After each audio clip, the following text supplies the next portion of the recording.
है। हमें डरने के लिए पैदा नहीं किया गया है। हमारा नया जन्म डरने के लिए नहीं पैदा किया, नहीं डरने के लिए नहीं हुआ है। हमें शैतान को डराने के लिए पैदा किया गया है।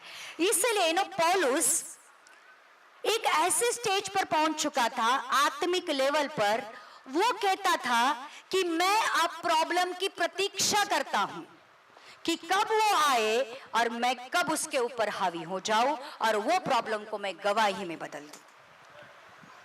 आप समझे? क्या हमारे जीवन की वो कंडीशन है? आज भी हम कल के लिए सोचते हैं, आज भी हम हमारे बच्चों के लिए सोचते हैं, आज भी हम हमारे भविष्य के लिए क्या होगा हम सोचते हैं। अगर आप धर्मी हो, अगर आप में विश्वास है कि यीशु मसीह मेरा प्रभु है, देखो यीशु मसीह को प्रभु मानना क्यों जरूरी है मैं बताती हूं। वो विश्वास करना क्यों जरूरी है, वो कबूल करना क्यों जरूरी है? क्योंकि जब यीशु मसीह को आप प्रभु मानकर कबूल करते हो, वो जीवन फिर आपका नहीं होता है, वो जीवन मसीह का होता है। क्योंकि लिखा है जितनों ने भी मसीह के ऊपर विश्वास किया उतनों को पिता ने पुत्र बनने का अधिकार दिया। बराबर? अब आप किसके पुत्र हो? जिसने इस दुनिया को बनाया है उस पिता के आप पुत्र हो। अब आपकी जिंदगी आपकी नहीं, वो जिंदगी पिता की है, पुत्र की है, परमेश्वर की आत्मा के द्वारा चलने वाली जिंदगी है। इसलिए अब आपकी जिंदगी के लिए तकलीफ उठाने की, चिंता करने की जरूरत नहीं है। अब आपकी चिंता पिता करता है।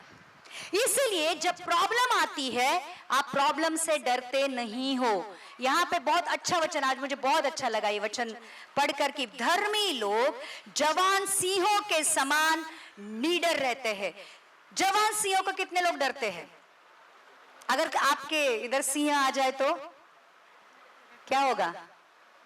वो कुछ करे ना करे हम लोग भाग जाएंगे।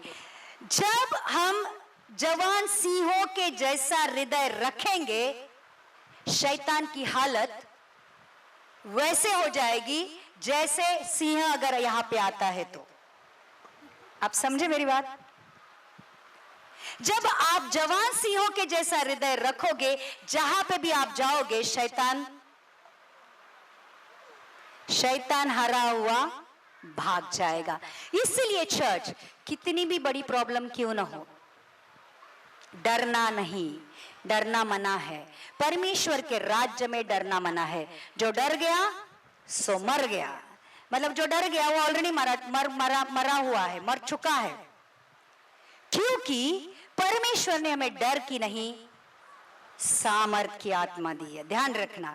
तो आइए हम प्रार्थना करते हैं। प्रभु यीशु, मैं तुझ पर विश्वास करता हूं। मैंने तुझे अपना परमेश्वर माना है। मैं धर्मी ठहर चुका, और क्योंकि मैं धर्मी हूं, मुझ में डर की नहीं सामर्थ की, संयम की और प्यार की आत्मा काम करती है। और मैं जानता हूं मेरे अंदर जो है वो सबसे बड़ा है जो इस दुनिया में है उससे भी। आमेन। आपके अंदर क्या है?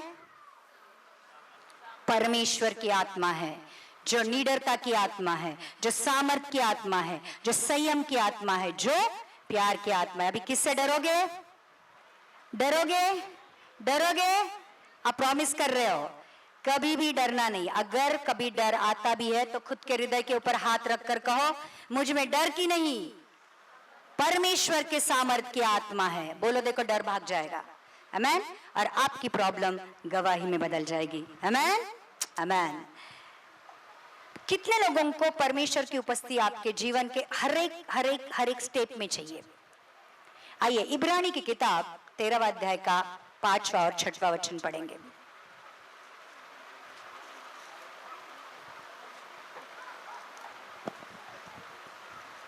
तुम्हारा स्वभाव लोभ रहित हो और जो तुम्हारे पास है उसी पर संतोष करो, क्योंकि उसने आप ही कहा है, मैं तुझे कभी ना छोड़ूंगा और ना कभी तुझे त्यागूंगा। इसलिए हम निडर होकर कहते हैं, प्रभु मेरा सहायक है, मैं ना डरूंगा। मनुष्य मेरा क्या कर सकता है? क्या ये वचन आपको सामर्थ देता है? देखो मैं वापस पढ़ती हूँ। तुम्हारा स्वभाव लोभ रहित हो, ये कंडीशन है। मतलब आप स्वार्थी नहीं होना चाहिए, मुझे ये चाहिए, वो चाहिए, वो भी चाहिए और ये भी चाहिए, मेरा भी चाहिए और दूसरों का भी चाहिए, जो मेरा है वो भी मेरा है, जो तेरा है वो भी मेरा है। ऐसा है ना? है या नहीं? आज परमेश्वर को बोलो कि वो लोभ वाला स्वभाव मेरे जीवन से निकाल दे। तो लिखा है तुम्हारा स्वभाव लोभ रहित हो और जो तुम्हारे पास है उसी पर संतोष करो, क्योंकि उसने आप ही कहा है, मैं तुझे कभी न छोड़ूंगा और न कभी तुझे त्यागूंगा। वो क्या कहता है, मतलब वचन क्या कहता है मालूम है? किसी भी बात का लोभ मत रखना, बराबर। और वो कहता है, वचन ऐसे लिखता है कि जो तुम्हारे पास है उसी में संतोष रखो। मतलब आपके पास जो कुछ भी है, आपके पड़ोसी ने फ्रिज लाया अच्छी कंपनी का बड़ा वाला, हमें जलन होती है। पड़ोसी के बच्चे को 80% मार्क मिले और मेरे बच्चे को 60% मिले तो मुझे जलन होती है, बराबर। अगर दुनिया में कुछ होता या तुम्हारे रिश्तेदार को घर में गाड़ी आ गई तो मुझे भी लगता है कि यार मेरे पास नहीं है।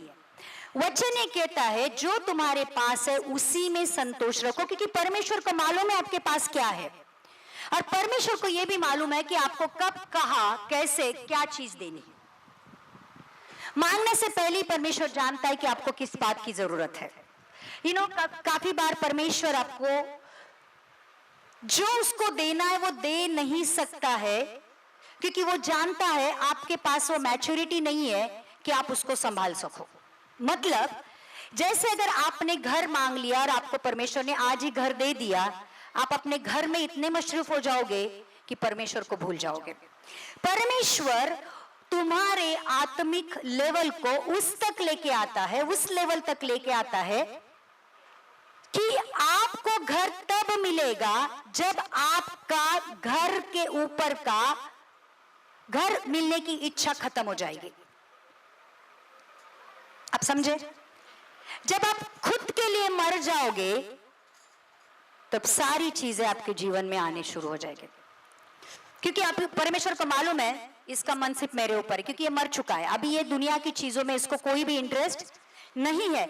जब तक आपका इंटरेस्ट दुनिया की चीजों में है तब तक परमेश्वर आपके मरने का इंतजार करता है और आपको वो देता नहीं। आप मांगते हो, निराश हो जाते हो और फिर कहते जाने दे परमेश्वर, मत दे। और जिस दिन आप बोलते हो नहीं चाहिए, जाने दे, उसी दिन आना शुरू होता है। अब्राहम जब 75 साल का था, परमेश्वर ने कहा कि मैं तुझे राष्ट्रों का पिता बनाऊंगा। अब्राहम को कोई बच्चा नहीं था। जब सारा की कोख मर चुकी, सारा को बच्चे होने का कोई भी चांस नहीं था, उसका महीना बंद हो चुका था। अब्राहम 100 साल का हो चुका था, उसको बच्चा होने के लिए कोई भी आशा नहीं थी। उस समय परमेश्वर ने उसको बच्चा दिया। जब सब कुछ मर चुका था, सब आशाएं खत्म हो जाती है, तब परमेश्वर अपना काम शुरू करता है। इसलिए जितना जल्दी मरोगे उतना जल्दी पाओगे। समझा? मतलब इसका मतलब यह है कि आपको आत्मा में और वचन में बढ़ना है। खुद के लिए मरना इतना आसान नहीं है, एब्सोल्युटली नहीं है, बिल्कुल नहीं है। लेकिन जैसे जैसे वचन आपके जीवन में काम करता है, जब वचन ये कहता है कि आप खुद के नहीं हो, आपको यीशु मसीह ने खरीद लिया है, अब खुद के ही नहीं हो तो खुद के लिए क्या बनाने का? बराबर, मैं खुद का ही नहीं हूं, मुझे किसी ने खरीद लिया है, तो मैं मेरे लिए क्यों घर, कार, बंगला, गाड़ी, कपड़े, पैसे क्यों खरीद लूं? जिस समय आप ये स्टेज तक आ जाते हो, आपके पास सब कुछ आ जाता है, क्योंकि परमेश्वर अपने बच्चों को कभी भी अनाथ नहीं छोड़ता है। और जब वो देता है, मैं हमेशा कहती हूँ, छप्पर फाड़ कर नहीं, स्वर्ग फाड़ कर देता है। और मेरे जीवन में मैंने ये अनुभव किया है, जब परमेश्वर के लिए आप सब कुछ छोड़ते हो, परमेश्वर आत्मिक चीजों के साथ भौतिक चीजें भी आपको देता है।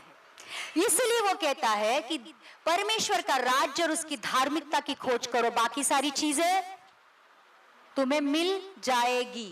इसलिए बाकी सारी चीजों के लिए चिंता मत करो कि मुझे साड़ी कैसे मिलेगी, मुझे घर कैसा मिलेगा, मेरा बच्चा कैसे होगा, मुझे कार कब आएगी, मुझे मेरी 2 व्हीलर कब आ जाएगी, मुझे 2 BHK कब कैसे मिलेगा। मत करो, मुझे बीवी कैसे अच्छी मिलेगी, मुझे ये कब मिलेगा, मुझे वो कब मिलेगा, मत सोचो।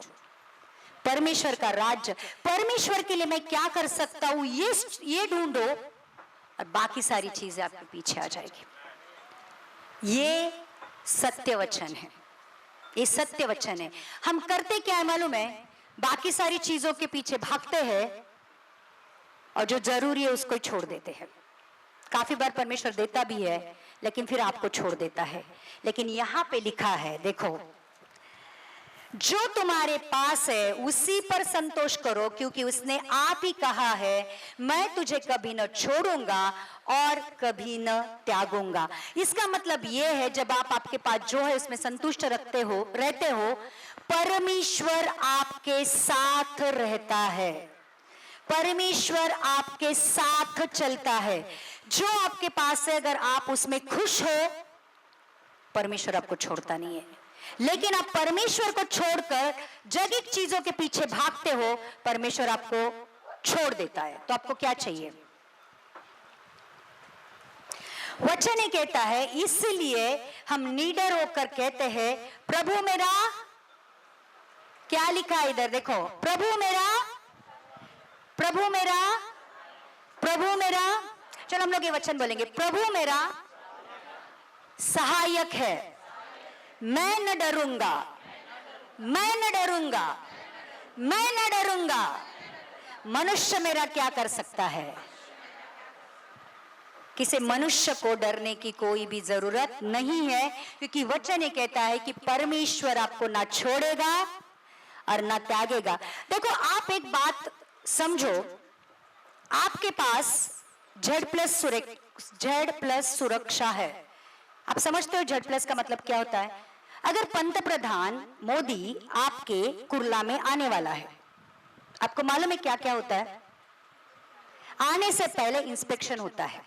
जिस रास्ते से वो जाएगा, वो रास्ते का हर एक चप्पा चप्पा छाना जाता है कि उधर कोई एक्सप्लोजिव नहीं है ना। हर एक दुकान जहां से मोदी गुजरने वाला है, उसकी तलाश होती है। जब मोदी आने वाला होता है, दोनों तरफ से पुलिस तैनात होती है। पंतप्रधान जिस गाड़ी में आने वाले होते हैं, उसके आगे पहले पुलिस की वैन, मिलिट्री की वैन चलती है, पीछे भी वैसे ही होता है, और इतनी सारी सुरक्षा में पंतप्रधान आता है। फिर जब वो उतरते हैं तो कमांडोज उनको घिरे हुए रहते हैं। इसको कहते हैं Z+ सुरक्षा। अगर आप सोचो, ऐसी सुरक्षा में पंतप्रधान बहुत सुरक्षित महसूस करते हैं। उनको मालूम है मुझे डरने की जरूरत नहीं, क्योंकि मैं सुरक्षा कवच से घिरा हुआ हूं, बराबर। इसलिए वो बिंदास चलते हैं। अब इमेजिन करो कि आपके पास दुनिया बनाने वाला परमेश्वर आगे पीछे ऊपर नीचे चल रहा है, आप कैसे महसूस करोगे? ये महसूस करने वाली बात है। आप महसूस ही नहीं करते हो। आप डर को महसूस करते हो, लेकिन परमेश्वर की उपस्थिति को महसूस नहीं करते हो। हमेशा ये महसूस करो, दुनिया बनाने वाला मेरे साथ है, मैं न डरूंगा। मैं तो कबूल करती हूँ, जैसे मुझे डर आता है मैं बैठ के कबूल करती हूँ, मैं नहीं डरूंगी, मैं नहीं डरूंगी, मैं नहीं डरूंगी। और तुरंत वो सामर्थ मेरे अंदर चली आती है, वो डर की आत्मा निकल जाती है। कबूल करो। आइए हम प्रार्थना करते हैं। प्रभु यीशु, आज सच्चे दिल से मैं प्रार्थना करता हूं जो कुछ भी मेरे पास है मैं उसमें खुश रहूंगा। प्रभु यीशु मुझे लोभ विरहित बना दे, निस्वार्थी बना दे। और मुझे ये मालूम है तू मुझे कभी ना छोड़ेगा ना कभी त्यागेगा। मैं किसी से भी किसी भी हालत में ना डरूंगा, क्योंकि मुझे मालूम है तेरी उपस्थिति, तेरी आत्मा मेरे आगे चलती है। किसी मनुष्य से तो मैं कभी नहीं डरूंगा, क्योंकि तेरा वचन कहता है अगर परमेश्वर साथ है तो तेरे खिलाफ कौन है।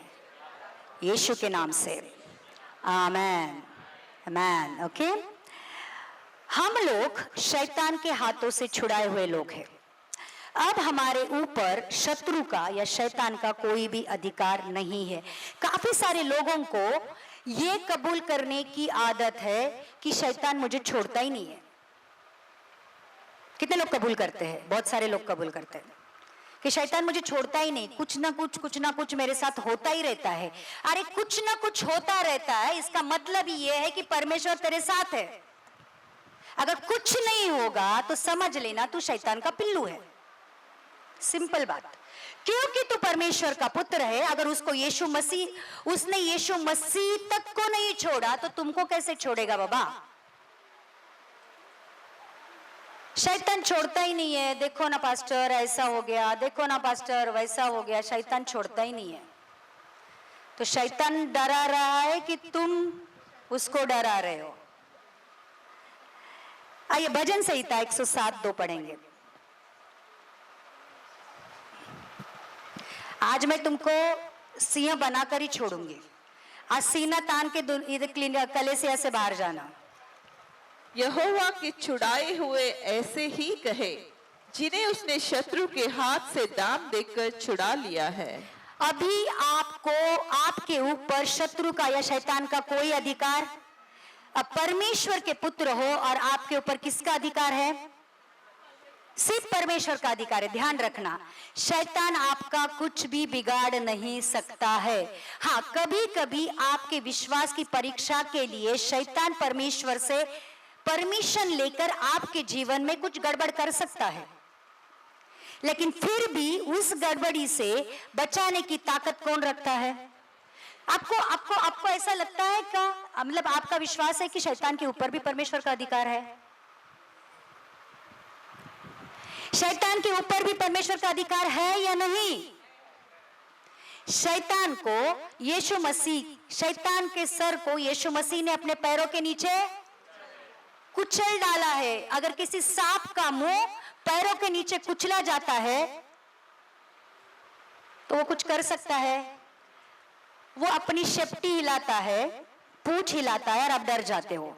आप उसकी मुंह की तरफ देखते ही नहीं, जो कुचला हुआ है। शेपटी आपका क्या कर सकती है? पूंछ आपका क्या कर सकती है? आप पूंछ वो हिलाता है क्योंकि वो पूंछ हिलाना नहीं छोड़ेगा, वो आपको डराएगा।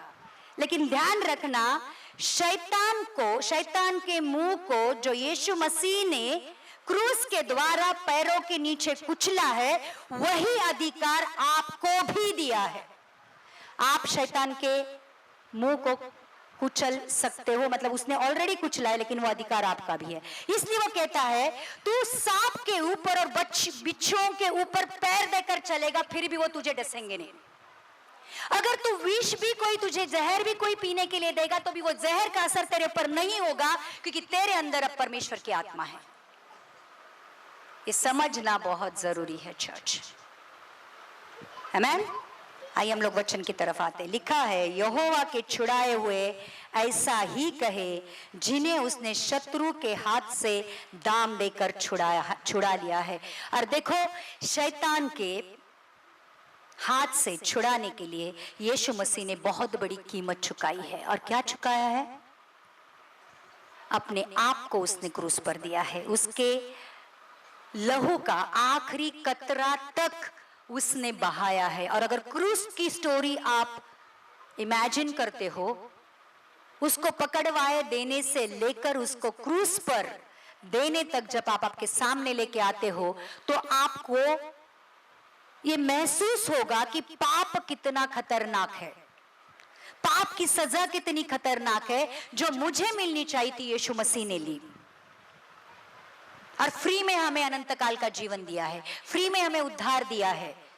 ध्यान रखना, हम यहोवा के छुड़ाए हुए लोग हैं।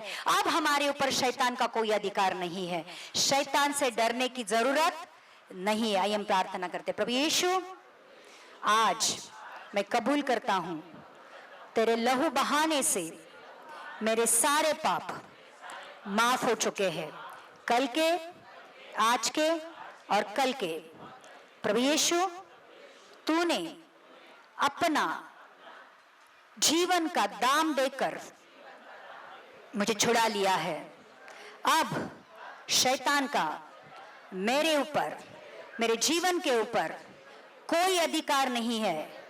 आज से मेरे जीवन का अधिकार मैं तेरे हाथों में देता हूं। जहां तू लेके जाएगा मैं चलूंगा, जहां तेरी इच्छा है तू मेरे जीवन में लेके चल। यीशु मसीह के नाम से आमेन, आमेन।